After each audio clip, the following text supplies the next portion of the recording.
Pero unang tanong po, ilan ang miyembro ng KOJC? Salamat po, Madam Chair, sa pagkakataong ito na makaharap ko ang lahat ng mga nandirito at narinig ko ang kanilang mga testimonya. At magpasimula po tayo kay Ms. Valdehuesa. Pastor Kibuloy, Mr. Kibuloy, Madam yung Chair. tanong ko muna, ilan ang miyembro ng KOJC? More or less po sa tingnan ko po muna ang exact na Kahit in estimate po. more or less po, including mga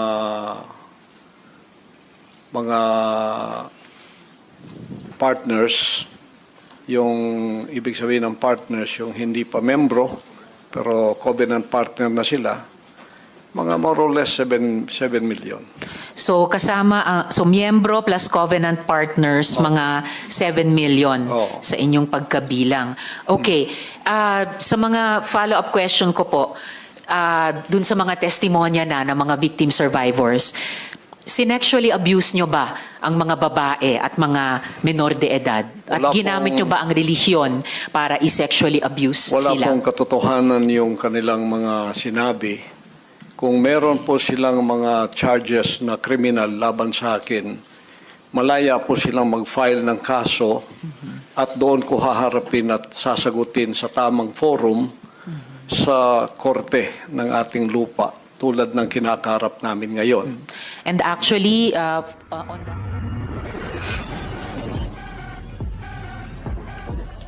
matter, and for the record, may at least isa sa victim survivors na dati nang naghain ng kaso sa inyo dun sa Davao, kaya lang dinismiss. Kaya inappeal nila sa Department of Justice.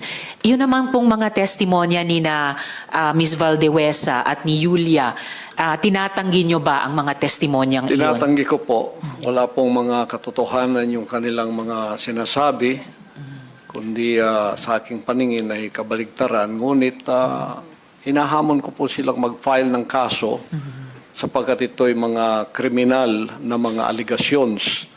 At ito ay para maging fair, ay maghain po sila ng mag-file sila ng kaso laban sa akin o kanino mang kanilang gustong mag-file laban sa mga kingdom na leaders or members, because we are under the law of the Republic.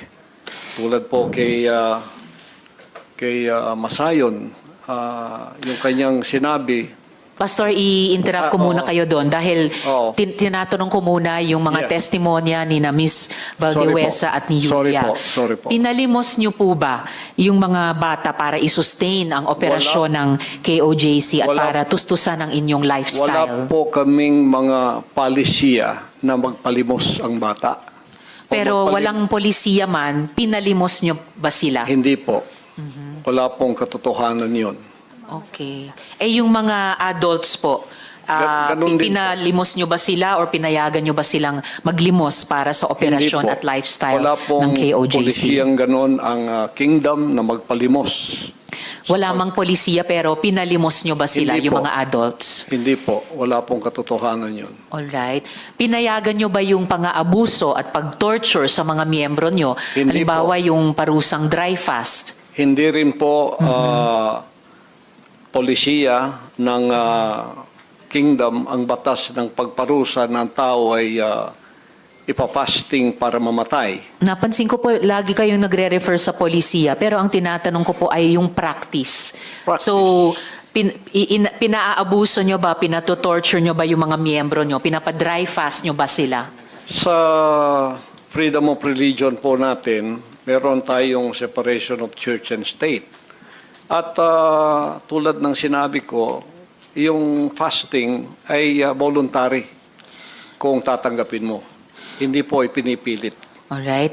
Kayo ba yung nakaisip nung modus na piliting magpakasal yung mga miyembro nyo na hindi naman magkarelasyon para manatili sila sa ibang bansa? Sino pong nakaisip nun, nung modus na yon?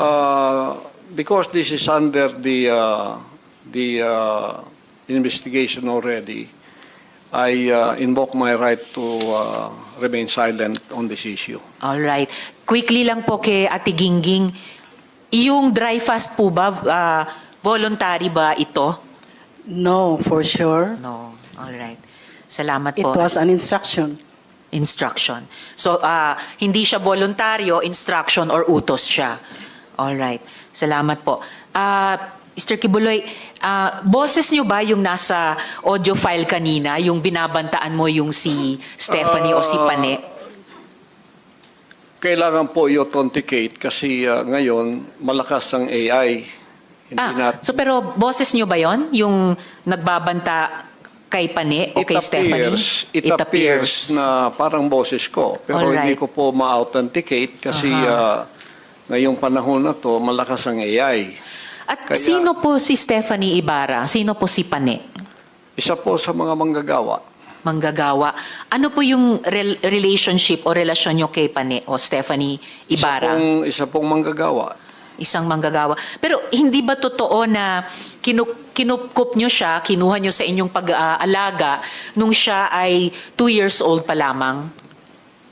With this issue po kay Pane, I invoke my right din to remain silent. All right. So, pero sa pagkaalam po namin, inalagaan nyo siya nung bata pa lamang siya. So, parang naging tatay kayo ni Stephanie o Pane Ibarra. Tama po ba? I invoke my right to remain silent Invoke. po sa issue na yan. Okay. Kasi sa audio file naman po, sa kabila nung sa pagkaalam ay kinupkup nyo siya nung 2 years old pa lamang, bata pa lang siya, na parang naging tatay kayo niya. Pero sa audio file, bakit parang asawa? Asawa nyo kung ituring itong si Stephanie o Pane. I invoke my right to remain silent on that Alright. issue rin po. Ngayon po, kino-confirm nyo po ba na meron kayong isang hukbo o private army sa inyong disposal? At ano po iyang tinatawag na angels of death? Yan po ay kasinungalingan at kung yan ay akusasyon, inihiling ko ang accuser na mag-file siya ng kaso laban sa akin. Okay. So, sinasabi nyo kasinungalingan yung isang hukbo na nasa inyong disposal. Opo. Pero ano naman po yung angels of death? Hindi ko po, imbento po nila yan eh. Imbento lamang. Ano ang, kanina po kasi sinabi po ni Sir Edward na yung, ano ba ito? Yung, saan na ba yung notes ko? Teka ha. Okay, Edward. Yung 2nd Metro Davao Signal Battalion ay may kaugnayan sa Task Force Davao. So, ano ang ugnayan kung mayroon ng Angels of Death dun sa DDS o Duterte Death Squad naman? Wala po akong personal knowledge niyan, so I Walang invoke personal my knowledge. right to remain silent on that issue also. All right. Tapos, pwede nyo bang ibahagi sa amin, mula sa perspektiba nyo, yung detalye ng law enforcement kung papaano nakuha nila ang kustodiya sa inyo?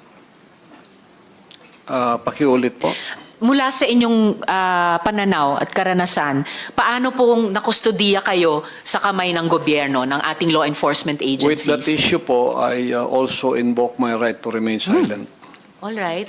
Sige. May